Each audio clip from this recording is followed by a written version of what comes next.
Welcome everybody to Forza Horizon 4, and today we're taking a look at the 2020 Koenigsegg Jesko. Now this is a limited production high performance track car which is going to succeed the Agera as the basis for future Koenigsegg vehicles. Only 125 of these are being planned to be made, and it has a whole host of new extras to it over previous Koenigsegg vehicles to make it easily one of their fastest and most impressive vehicles to date. Those features include, but are not limited to, a 9-speed gearbox that has 7 clutches, but despite all of those clutches it only weighs 198 pounds. It has triple X dampers, front and rear, for improved stability not only under acceleration but also at high speeds. Carbon ceramic disc brakes which help slow this car down from 60 to 0 in under 100 feet, which is fairly impressive given this car weighs 3,131 pounds.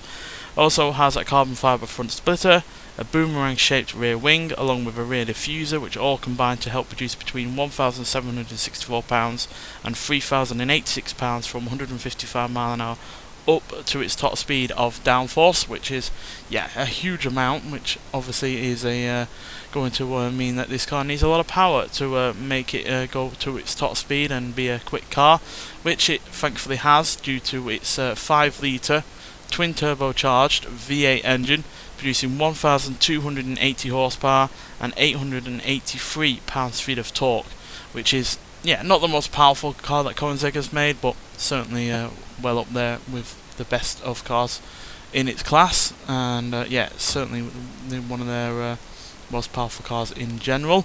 And it can get it even more powerful if you run it on E85 biofuel, as that would bump up the horsepower to 1,600 horsepower, as well as 1,100 pounds-feet of torque. So that would be an incredible amount to get out of this car, but unfortunately this game only simulates petrol and diesel fuels in terms of engines, so we got no biofuel here. But luckily you can upgrade this car with its turbochargers to get 1,600 horsepower out of this vehicle, so you can have the ultimate version of the Jesko if you so wish by upgrading it.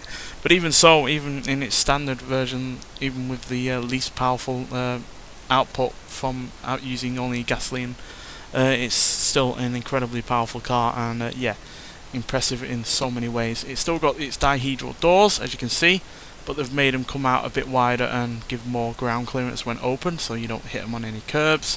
Interior wise, well, I'm not a massive fan of the interior, chiefly because the speedometer and the like are on the steering wheel, so obviously that's fine when you're going in a straight line and you're not using the steering wheel at all or to any large degree, but obviously when turning corners or going round roundabouts or anything like that, obviously the speedometer is not going to be readable because it's going to be upside down or on its side, and that is a real shame, because I would have thought they would have learned from Ferrari when they started putting their indicators and wiper washer buttons and all that lot on the steering wheel, which the steering wheel does not stay in one place all the time, so it really makes no sense to have informational buttons on it when they're not going to be in the same place at any given time.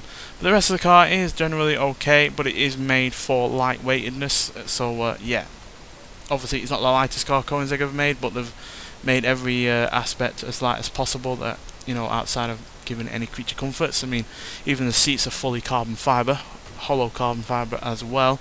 But it's overall a great looking car, and has all of the power, speed and acceleration that you'd come to expect from a Koenigsegg vehicle. But to see how powerful and good this car is to drive, we've got to get out onto the open road to see what it can do, so let's get out there. So it's still rear wheel drive as well, so all of that power isn't going to be usable in every kind of condition that any road offers, but it's still got all of that grip and sharp handling that, like I said, you'd expect from a Koenigsegg vehicle. And then even in these undry conditions, we got the snow, we got the water on the ground and the like, it's still really rather reasonably good in terms of handling even in these conditions. But obviously it would prefer dry, warmer conditions, but still you can really do get an inkling of what this car is capable of on a track, which obviously we are not able to try out, but even so, relentlessly quick. Even as you can see here on this short piece of road, it's getting up to 200 mph. I'll just let you listen to the engine for a little bit and then we'll talk about it some more.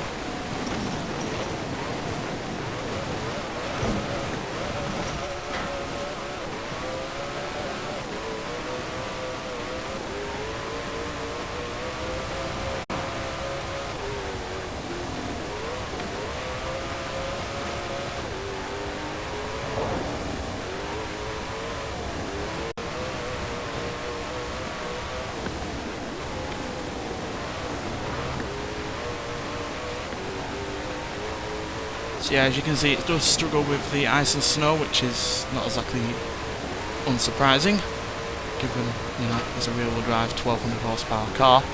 But when the conditions are right, this car is absolutely perfect to drive, and yeah, you can really feel that gearbox having all of those clutches is lightning fast in terms of changing gears.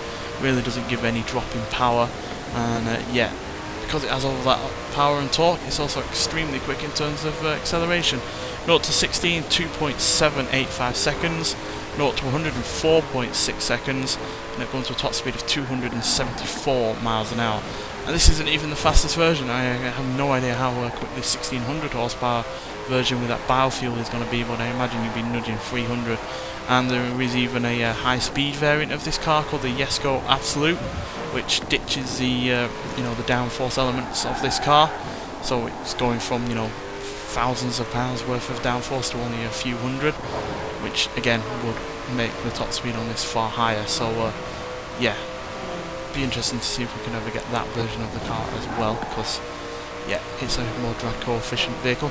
But even this car in its standard version with the standard kind of fuel is excellent, and yeah, it's easily one of my favourite Koenigseggs that we've had on this game, and it's a great start to hopefully more vehicles being put on this game or future Forza games from this decade. So yeah, highly recommend trying to get it. You get it by doing a free race championship, which is, you know, easy enough, but you know, it's a little bit difficult in the fact that you're only driving in Koenigseggs in these wintry conditions. So I do advise upgrading the cars to maybe all-wheel drive, giving them some snow tyres perhaps, because it will make your life a lot easier. So yeah, we're going to finish this off with seeing the top speed, just for a laugh, because, you know, this car might well not prioritise its top speed with its rear wing and all of that downforce, but it's still no doubt a highly fast car, and easily one of the fastest cars in production today. So let's see what it can do. See if it can get up to that 274 mile an hour, which it clearly is going to. You feel that downforce working extremely well. Oh, we did get close. 272. Yeah, 272, but there's no doubt that it can get up to 274. It just so happens that there's traffic and wintry conditions to deal with right now, but yeah, 272 is still close enough to convince me that it is able to do 274, and hopefully it's enough to convince you to it can do that top speed as well, and I'll be a you know, an aspect to convince you that it's worth trying to get, because yeah, it's a glorious car, and yeah, I'm not usually a fan of hypercars. I do on the whole tend to like the slower vehicles on these games, but there's no doubt that this is an impressive technical achievement, and also a really rather fun car to drive as well. But nonetheless, thanks for watching, and I'll see you with the next one. Bye.